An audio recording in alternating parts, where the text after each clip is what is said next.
Hi, and welcome to the forum at Xiamen, China. My name is Nicholas Weissmuller. I'm currently a postdoctoral researcher at Princeton University, and I'm working in the Chemical and Biological Engineering department. Previously, I studied at Harvard University, where I received a bachelor in 2009, studied engineering and psychology, and then went on to Oxford University, where I got a master's in biomedical engineering and a PhD in pediatrics. Today I want to tell you a little bit about my experience at the three universities, Harvard, Oxford, and Princeton, and also a little bit about the research that I've done at each of these places. I arrived on Harvard's campus in 2005, and in the first year all freshmen are in the freshman yard, which is where Harvard's statue is, etc. And it's really nice to get to know and find friends. After the first year, you're distributed into one of 12 houses. And the house that I stayed in is this one right here. It's called Elliott House. Here's yet another house that is Kirkland House. And yet another here, etc. This is Winthrop. In any case, I lived here my sophomore year, I lived here my senior year, and this part is the university library where I studied a lot, and it has a really nice view onto the boathouse and the river, which is right here. Harvard in and of itself is a wonderful place to study. The professors are amazing, and mainly your friends and fellow students are the ones that you'll benefit and learn most from. In my third year at Harvard, or my junior year as it's called, I took a class on tissue engineering with Professor David Mooney, who was a faculty in the School of Engineering and Applied Sciences. And in the course, we had to think creatively and independently, and we had to come up with an experiment. My lab partner and I came up with the idea that we wanted to study how a growth factor gradient affects the migration of cells out of a scaffold. So if you imagine that you have a cell here at point A, you have a cell here point B, and you have a growth factor gradient that goes something like this, with a high concentration of HGF, or human growth factor, here, and a low growth factor concentration here, and possibly what then would be the effect if we had an opposing growth factor gradient with platelet-derived growth factor here and as well here. So at any point on these lines, how would cells respond in terms of migrating out of a scaffold? Now, what is a scaffold? A scaffold essentially is anything that is a substrate. So let's say we have a nanoparticle here, or in our case it was an alginate microparticle, and we have our cells that are inside, and we're wondering how these cells migrate out. So in this particular study, we had these alginate beads that were RGD modified so the cells can actually hold on to the substrate and migrate. And outside, these beads are suspended in a collagen matrix. And on top, we would add the media with or without growth factors at certain distinct combinations. Now, because it is really difficult to set up and maintain a constant gradient of that sort, we digitize these levels, saying, okay, this here is perhaps 80% of HGF and possibly only 20% of PDGF. So this combination, we would put in a well and then see how the cells migrate after a week's time. And then we would assess the distance, how far the cells migrated using a 2-photon microscopy and fluorescence. So let's have a look at how the experiment turned out. Right. So what you can see here is everything that's in green are viable cells, and everything that's in red are dead cells. So we use DAPI and FITC staining, and red is indicating that cells have died, and green is that they are viable. What you can see here is essentially the surface of one of these alginate beads. And here is the collagen. And you can see that cells are migrating out. Here you can see that cells are literally reaching out and trying to escape the alginate. And the findings were that the gradients and the levels of growth factors had a significant impact on cell proliferation and migration. Okay, now switching gears a little. This picture, as you can see, is quite different from what I previously discussed. And in fact, my senior year and my last year at Harvard, I did research in the psychology department with Professor Barry Mendez. And what we would do is we would go to the Children's Hospital in Boston, and we'd wire up all the doctors and the physicians, and we would have them do a simulated emergency surgery. What you can see here is not a real patient, it is a robot. This robot can speak, it can make other sorts of sounds, it has a pulse, and you can even defibrillate it. It also has a heartbeat. Now, it's very close to a human being, and the situation is quite real. Now, what we're doing is we're measuring the stress levels of the surgeons during practice, and we also gauge the interactions between nurses, surgeons, attendings, etc. And from that we try to learn how doctors react under stress, whether they would learn better if the emotion was stressful, and how the team interactions were. Perhaps if you've ever said a wrong answer in class and you were really embarrassed, you had an emotional response, and you probably never forgot what you got wrong. Our hypothesis for the study was that if the surgeon got something wrong and they had an emotional response, they would learn better. And hopefully we could then use the simulator in which we induce an artificial yet real emotional response, allow for the surgeons to train better. Unfortunately, I cannot share with you the findings of the studies as they still have to be published. After my undergrad studies, I went to Oxford University, and like Harvard, it is also a wonderful university to study, to learn from professors, and to learn together with your classmates.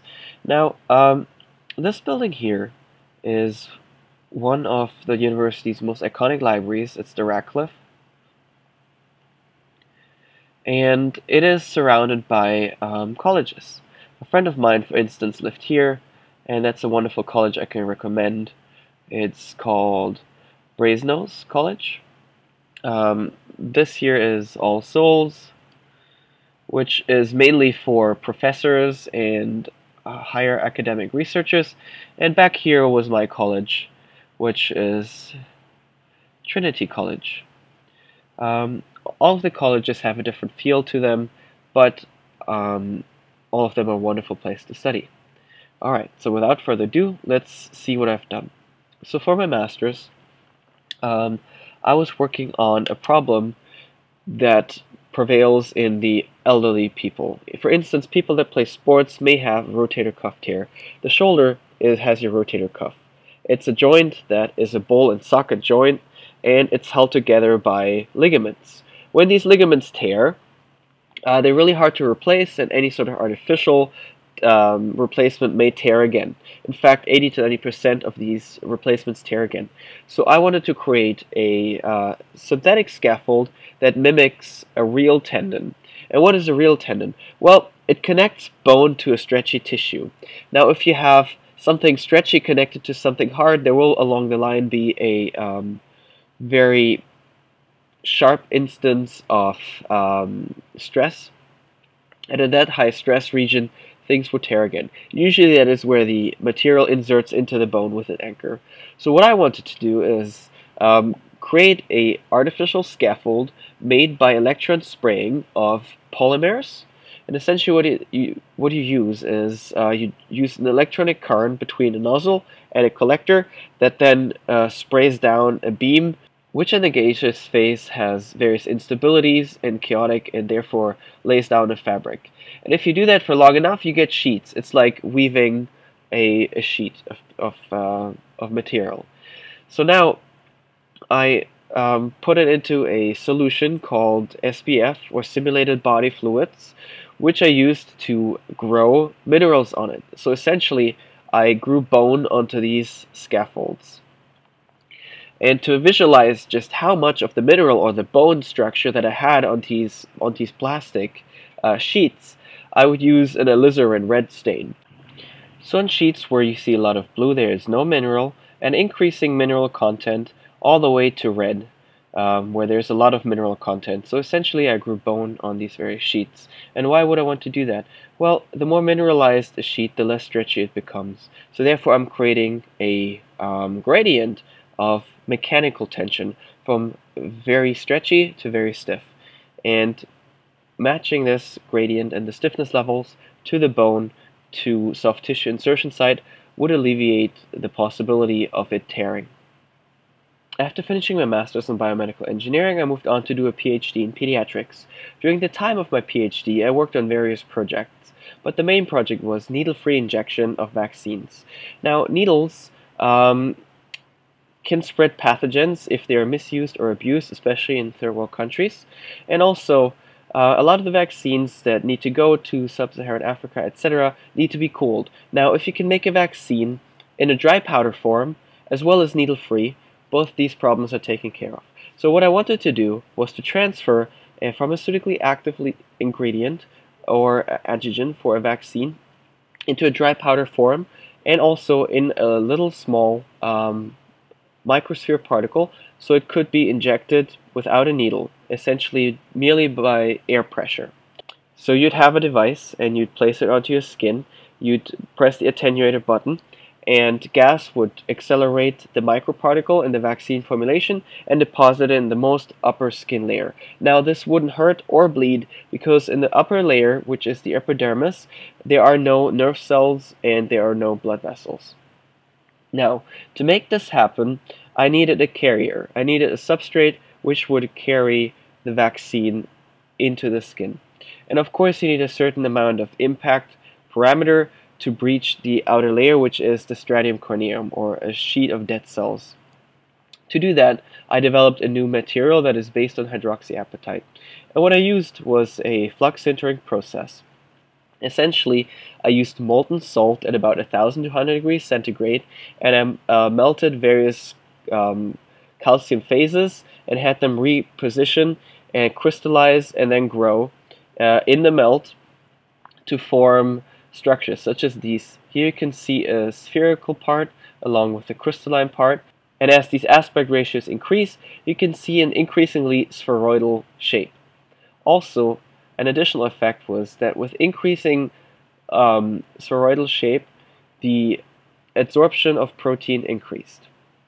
So once I could formulate these particles and successfully coat them with the vaccine, I could then look at injecting them. This is an agar target, and it models the skin. The density of the agar gel can be adjusted, and so you can get a penetration parameter that would be in correlation with the skin. Here this green line shows the uppermost layer of the agarose gel, and these particles here inside are the particles once they've been injected with the needle-free ballistic device. In the end of 2013, I then moved to Princeton University, where I'm currently an employee. I'm working in the chemical and biological engineering department, primarily still in vaccines, but more on the chemical part. Princeton University has a beautiful campus. People like Albert Einstein or John Nash have enjoyed taking long walks around the campus and its buildings, and what you can see here is Blair Arch. Students tend to assemble here under the archway because it has very good acoustics, and they sing a cappella. It's a very nice spectacle that maybe you get to see when you're here. Also, as a random bit of trivia, did you know that during the Revolutionary War, Princeton University's Nassau Hall served as the capital of the United States and housed the entire government? Yes, that really happened, but without further ado, let's have a look at the research I'm currently engaged in. As I mentioned, my work has been on vaccines. And in particular, I work on vaccines that protect from bacterial diseases. A lot of the bacteria, such as Haemophilus influenza type B, which can cause meningitis, are encapsulated by polysaccharides. These polysaccharides function as an invisibility cloak which protects the bacteria from clearance by the immune system. As long as these polysaccharides are on the bacteria, the immune system cannot recognize them or clear them because of it. However, if you pair an immunogenic stimulus, such as a immunogenic peptide or subpart of a protein, with the purified polysaccharide, the immune system can learn to recognize this coat and can learn to attack it. Now, the work that I'm doing looks at the functionalization of these polysaccharides, such that I can attach them to block copolymers and form them into nanoparticulates. To do this successfully, we need a little bit of polysaccharide chemistry. Now, we want to functionalize the polysaccharide at a particular part and only one bit, so we don't get homogeneous constructs that are functionalized as various parts and therefore have numerous possibilities in which they can link to other moieties. Therefore, we're looking at the anomeric carbon, here in this case of galactose, beta-glycosyl linked glucose, which is essentially lactose. Here the anomeric carbon actually opens the ring and forms a ketone, and this ketone actually can then be reacted with an amine to form a Schiff base, which then can be reduced using sodium cyanoborohydride to form a new moiety. This can be monitored using NMR. For instance, if you have a look at this NMR spectrum, this whole bulk essentially corresponds to the protons around the various rings. Here, this red dot corresponds to the proton right between this acetyl group.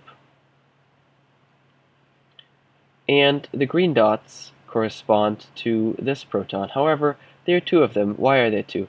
Well, because this ring opens and closes, there are two possible ways of stereochemistry in which OH can be, it can be either axial or it can be equatorial.